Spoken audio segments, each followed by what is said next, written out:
Hello my beautiful souls! Welcome sa ating tarot reading sessions. Keep in mind, general reading po ito, maring mag-resonate, maring hindi. Kunin nyo na lang po kung para sa inyo and leave the rest.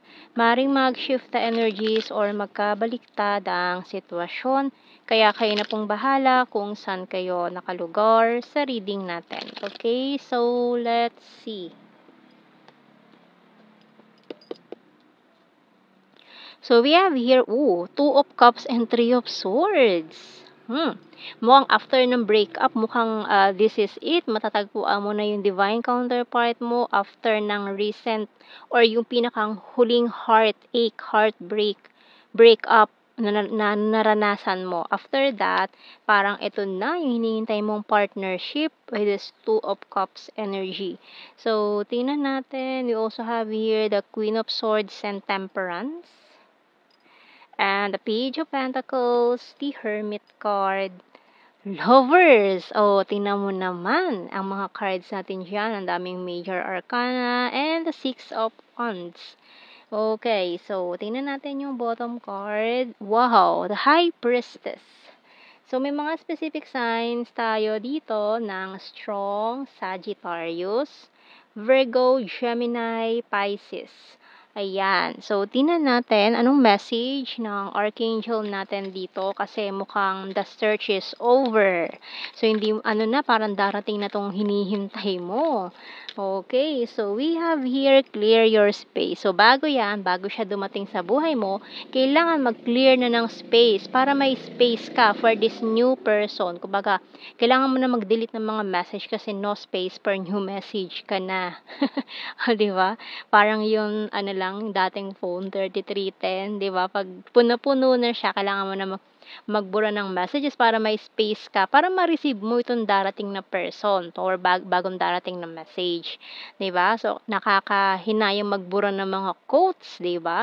So kailangan mag-clear ng space para pumasok tong new person na to or kung ano man tong blessing na darating sa buhay mo. Kailangan mag-clear ka ng space para may space siya pagpasok sa buhay mo. Okay, so tingnan natin sa mga signs and symbol cards.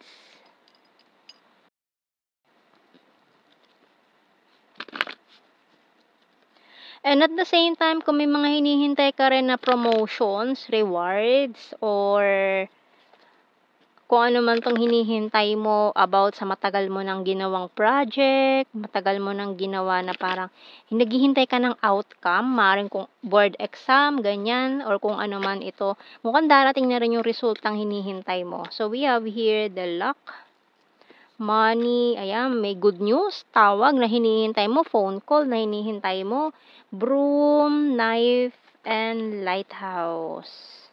So, kung may nagpaplano din dito na mag-ibang bansa or naghihintay sumakay ng barko, maring ito na rin yung tawag na hinihintay nyo, light bulb bottom card. So, may mga new information din na darating sa'yo, maring new projects, ganyan, new ideas na makakatulong sa'yo na malaki in the future sa mga plano mo sa buhay. So, tingnan natin sa ating tarot messages oracle card. So, about money, kung may hinihintay kang money na matagal nang na lock, ganyan. So, maring ito na yung time para dumating ito. So, kumbaga itong nangyaring painful experience sa'yo in the past or recently, pwedeng matagal na. So, maring ito yung connected siya doon. Maring yun yung, kumbaga, compensation or kapalit sa nangyaring yun sa buhay mo. Kumbaga, bine-bless ka ngayon kasi nalampasan mo yung dagok na yun sa buhay mo at hindi ka sumuko, hindi ka gumawa ng bagay na ikasisira mo or hindi ka gumante sa mga taong nanakit sa'yo. Kaya bine-bless ka ng universe, bine-bless ka ni Lord ngayon sa mga darating na blessings na ito. So, ipagpasalamat natin yung mga blessings na yan kay Lord. So, tingnan natin, tarot messages. I love your humor. So, we also have here, ayan, talagang hinihintay mo to at hinihintay ka rin niya. I'm waiting for you. You're so sexy. Moving forward. Moving forward ka na for this new venture, di ba? New, yan, feeling betrayed kasi someone is, parang binackstab ka in the past. Feeling betrayed. So, mukhang ito yung nangyaring painful experience sa'yo before na naging blessing sa'yo ngayon, giving up. So, nag-give up ka na doon at in-embrace itong new beginning, itong new venture na gagawin mo. I have fear and anxiety, and honesty is the best policy. Eto, hayaan mo siyang mag-regret na hindi kanya sinayang kanya. Kumbaga, ako yung sinayang mo. Kumbaga, ano yan? Parang mamatay ka sa inggit, maglaway ka, ako nga pala yung sinayang mo, 'di ba, gano'n. So, gano'n ang ano mo diyan, peg mo.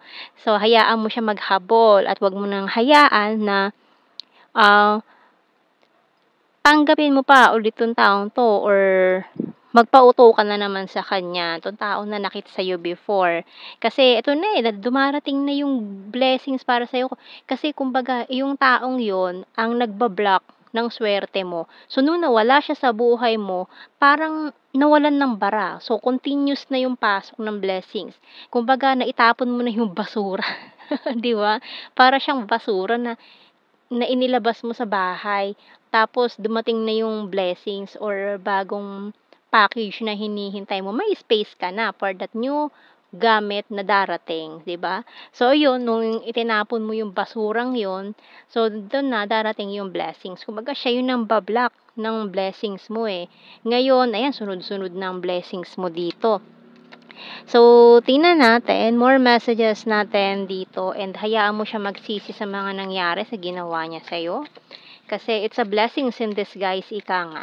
So, tingnan natin, I couldn't let you get close to me. I wish I could take back my words. So, may mga masasakit pa siyang salitang binitawan, di ba?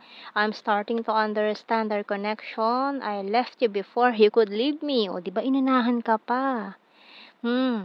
So, tingnan natin 'to. I know that I crossed the line with you. I wish I had treated you better. O, 'di ba, manghihinayang 'yan. We will be together again. At sasabihin niya, I love you. Just being near you is intoxicating. So, pero siya naman talaga yung toxic, 'di ba? So, tingnan natin, kuha tayo ng mga initials natin dito. Maring initials ng pangalan nyo or anything na pwedeng mabuo na connected sa inyo. Okay, we have letter T, Q, F, P, X, UK, maring UK, United Kingdom, letter A, D, E, N, W, Wade, C, ayan, ang bottom card. So, let's see sa ating blue card, we have here, ayan, separation and family. So, may mga family members din siguro na nakikialam, 'di ba, sa inyong mga errands dyan. So, we have, true love. So, maring ito na, yung true love na hinihintay mo coming in na. Kasi after mo itapon yung basurang yun na nanakit lang sa'yo, 'di ba? So, ginawa mo naman lahat para sa kanya, tapos ganun pa yung igaganti niya. Ayan, so hayaan mo siyang maghabol na parang aso, 'di ba? Kasi binaliwala niya lahat ng efforts mo, tapos ikaw pa yung pinalabas niya, maaari ikaw pa yung pinalabas niya na masama, ikaw pa yung nag-cheat, ikaw pa yung gumawa ng hindi maganda, na kaya dahilan nag-break kayo. Okay? So, tingnan natin sa ating general signs and messages. So, hindi mo worth it yung ganun tao. So, hayaan mo na siya mag-slip away. No, hayaan mo na siya. Okay, kasi siya yung nagbablock ng mga blessings mo.